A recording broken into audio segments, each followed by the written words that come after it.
Tennessee Titans fans, we have got some comments from Mike Borgonzi regarding what he is looking for in a quarterback, and my dog has thoughts on that as well.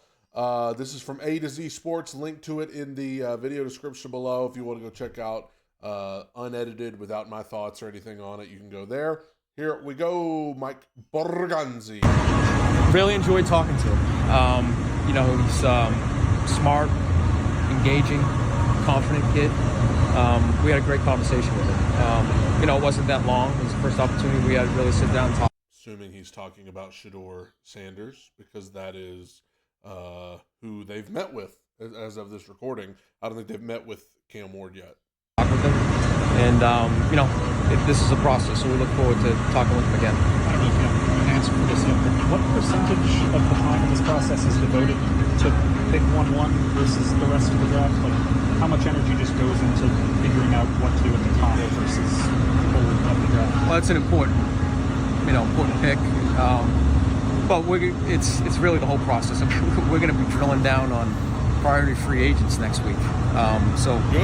Those 17 days, we're going over every player on the board, whether it's the guy at the top or it's a guy that we might have graded as a priority free agent. So we're gonna work, relentlessly to identify guys throughout the process.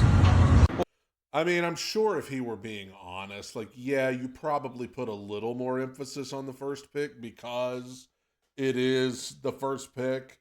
But I think there's obviously some truth to what he's saying as well. I mean, you're gonna put a lot of thought into all of it. Free agents, round 1, round 7. A big part of it is the interview process, which we started last night. Sometimes it's the first time you've seen these guys live in person, got to sit down with them, ask them questions that we might have, learn more about them, the personal character, the football character. And then when you come out to practice, it's the best of the best. So you go through these competitive drills, and you saw the one-on-ones out there. So that's what you're looking for. You're looking for guys to compete, and they're going against the best of the best here. So, this is a very important game for us. It has been in Kansas City, as for the entire league. Really to get to know the player and then see them compete out there. Really a lot of, you can see some of the poise on film, right? Critical situations, third downs, red zone plays. Those are things you're looking for when the game's on the line. What do they do in critical moments of the game? And then a lot of it is researching with the scouts. Just worth noting as he says that, think about how what he just said pertains to Will Levis. What they do situationally, I don't know what he's going nuts about, but what they do situationally, how they handle the pressure, how they handle certain situations in a game. Will Levis was bad a lot in those situations. Talking to people inside the building and how they deal with adverse situations throughout the week, throughout the game. So that's an important part of the process. Making plays in critical times of the game, especially for that position, is very important. This week with Reggie and Dave coming in, can you kind of just take us through what the thought process of bringing them in is and what their roles will end up?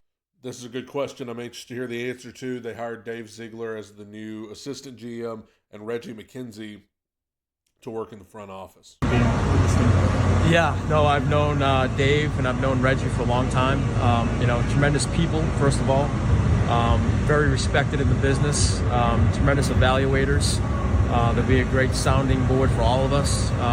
They've both been in the chair before. Just a ton of respect for them, and I think if you talk to people in the league, you'll hear the same thing about it. So they're just excited, and they'll be part of the whole process. It's the college, the pro, getting things aligned and organized. We're excited to have them. So is it not going to be a situation where one of them is operations, one of them is personnel, or something? Just kind of we'll have different roles within it. Yeah, I mean, most of it. Listen, we're scouts at heart, but some of it will be operational stuff with Dave. But they're going to be a great asset to the entire organization and the staff. The more people you bring in, what are the I mean, let's just be honest. For us fans, all of these different positions on the staff and in the front office, a lot of it we don't have any clue what they're doing. I mean, let's just tell the truth. We don't have a freaking clue. Like, Dave Ziegler has been hired as the assistant GM. What does that consist of? I mean, I would imagine he's an assistant. He's an assistant like Dwight was on The Office. He's an assistant to Mike Borgonzi. negatives on adding more people from an efficiency standpoint to the process? You know, when I was in Kansas City, you know, we had some people in that. We had Chris Ballard, Ryan Poles, myself, Beach, Bradway. We used to call it the cabinet of people. So I see that very similar. You know, different ideas. You know, we don't all think alike. I think we come from different backgrounds, but also speak the same language. You know, Reggie does, coming from that Green Bay system. So, you know, and they talk a.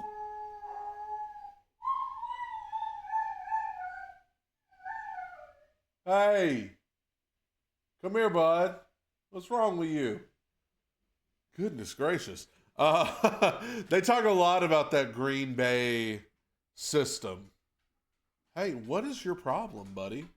They talk a lot about that Green Bay system, and man, that system really is centered around, you know, quarterback setting for a year or more, or you know, trading back. I mean, that's kind of the Green Bay way. The more smart people we can get in here with really good ideas, you know, the better. Coming down here, I guess, what do you get most out of these practices? What kind of things do you find most valuable when you're evaluating the talent on the field? Well, a big part of it is the interview process, which we started last night. Sometimes it's the first time you've seen these guys live in person, got to sit down with them, ask them questions that we might have, learn more about them, you know, the personal character, the football character. And then when you come out to practice, it's the best of the best. So you go through these competitive drills, and you saw the one-on-ones out there. So that's what you're looking for. You're looking for guys to compete, and they're going against the best of the best here. So, you know, this is a very important game for us. It has been in Kansas City, as for the entire league. But Shador and Cam Ward didn't play in this game, right? So really to get to know the player and then see them compete out there. Some guys have it. You know, they're just cool, calm under pressure. That's how Pat was, you know, in Kansas City. So I've had a good view of that, you know, for a while. And so is Brian with Joe. But those are the things you look for. It's exactly right. It's you know, handling those critical moments, especially for that position.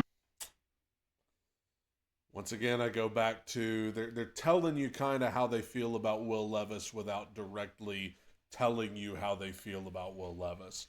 Because the more they talk about how do you handle the pressure, how do you handle those intense moments, how do you handle those serious moments in a game, Will Levis threw a flick 6 in week 1. Will Levis tried to underhand it backwards. Will Levis threw 3 interceptions against the Bengals and got benched. Will Levis, you know, missed wide open guys for touchdowns. Like, that's stuff that's gonna, like, read into it. What do you think it means? Yeah, that's a great sounding board. You know, you can prepare for this job all you want. There's always going to be things that come up, and they've had experience, you know, where they were at.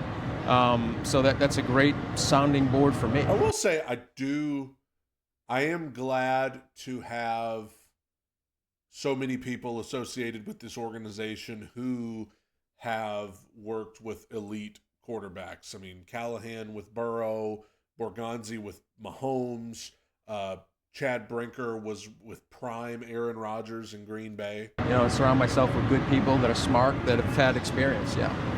Or what do you consider? That's a difference for Callahan. Callahan, the first-year head coach, he came in and brought in a bunch of other first-year coaches.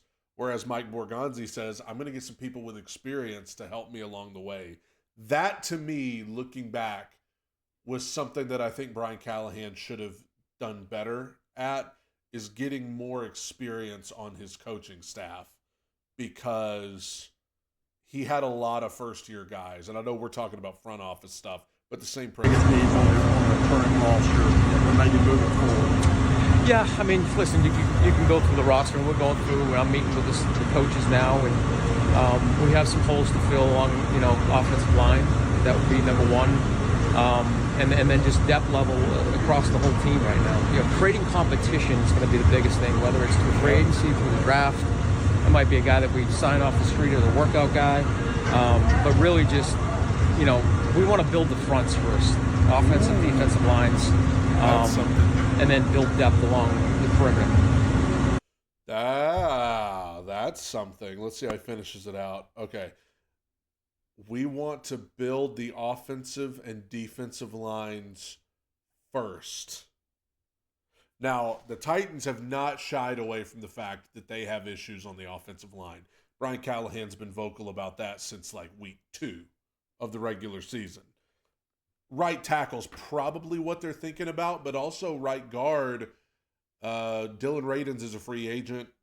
You know, he was okay, but you know, he could be walking. So you could have to bring in an entire right side of the offensive line.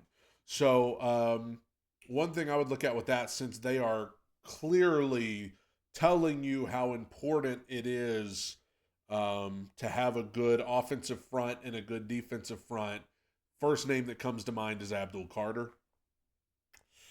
They have dropped hints. I know it's early in the process, but they have dropped hints over and over and over that they know how important it is to be able to get to the passer.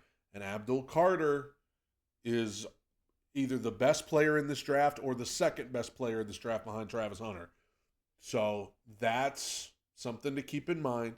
Another thing to keep in mind, offensive line-wise, I don't think the Titans are going to use that first-round pick on an offensive lineman, but they could very well use the second-round pick on an offensive tackle. Absolutely. They could use, I think it's pick 35 in the second round.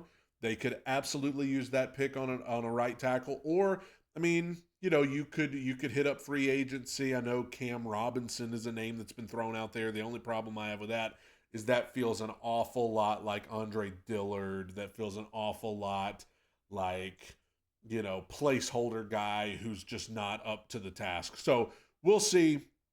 But they're dropping hints of not only how they feel about Will, but also, you know, that they are very passionate about fixing the offensive and defensive lines. And this is a deep draft at defensive tackle. So you could absolutely get a defensive tackle later in the draft that could come in and compete as a rotational guy on that defensive line.